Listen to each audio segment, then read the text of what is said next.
Hi guys, today I'm going to answer a couple frequent questions I get. It's around price competition, and the questions are: how do you avoid price competition, and how do you overcome price competition?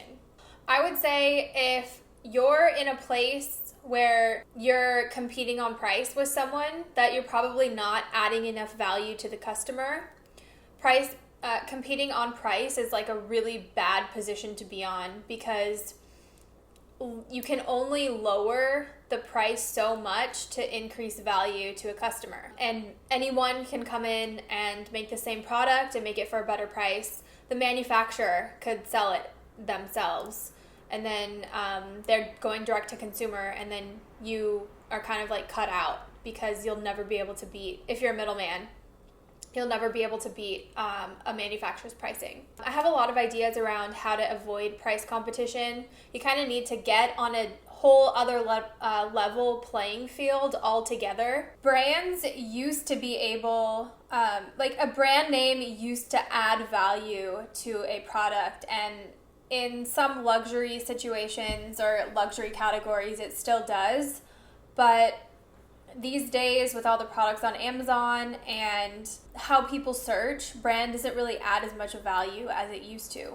So I would say, like, the name of your brand. Sometimes brands come out with products that the customer doesn't really understand. I would say you can create a brand and that adds value to your company, but in the long run, a brand name doesn't really mean a whole lot, especially on the Amazon space, because if you don't already have a brand that exists, customers aren't searching for brand names. Usually they're searching for uses or symptoms or complementary products. Some things you can do to really set your product apart and on a different level than other players are you can add your own touch to the product. Think about what it is you stand for. Everybody uses things in different ways. We're all creative beings, and we use products in certain ways, and it may be the same product that's used across many different industries. For example, a sponge. A sponge can be used for cleaning, can be used for makeup application. It could be used for painting and a lot of other things. So how does your product fit in with what you use it for, or what your brand stands for, and how can you change it to be more like you? So you kind of put your essence into the product. Another way you can overcome price competition is by upgrading the product. So there's a lot of reviews out there. Check out the reviews, see what people like about the product, see what people don't like about the product, see if people want a different thing. So you could add a feature, you could add a color, you can, those are really easy things that you can do that probably the manufacturer could do. But the only question is like, sometimes brands use the same manufacturer. And so once the manufacturer starts making like a pink mirror for you, they're going to want to offer that to the other people who are buying the products. I would say in the short term, changing the color or adding a variation or adding a feature is beneficial, but you may want to switch manufacturers or make sure that you negotiate that it's only for your product and that they can't resell it. I would say another thing to overcome price competition is doing a product collaboration. So you see this in the sports, you see it in beauty, you see it in apparel and fashion. You can pair with someone like an influencer in your industry and come out with a special product that they build or that they have their name on.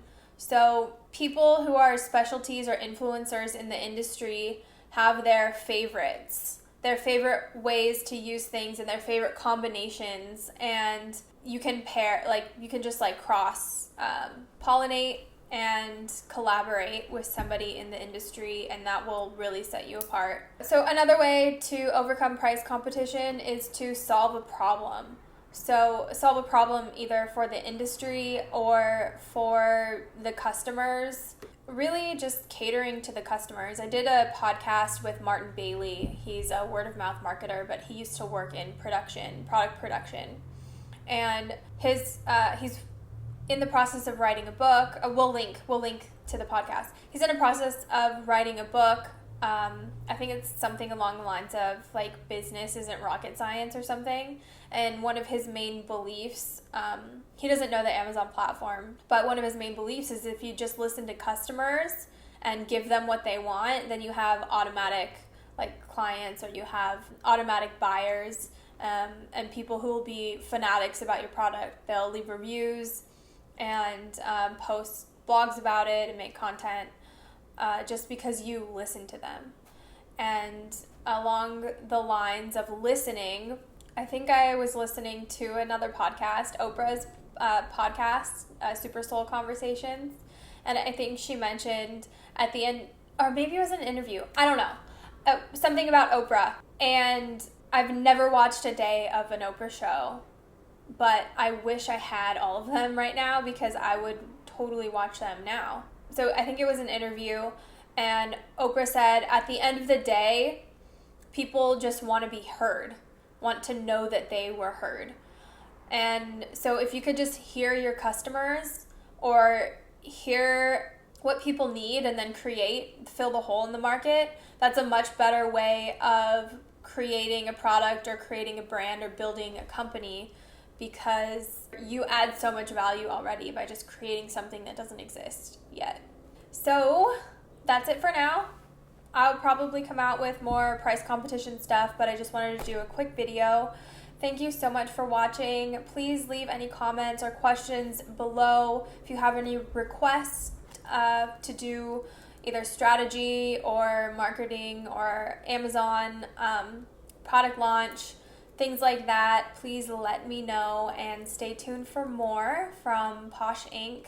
I love to talk about all of my hobbies and how they relate to business. So stay tuned, and thank you so much for watching. Have a great day.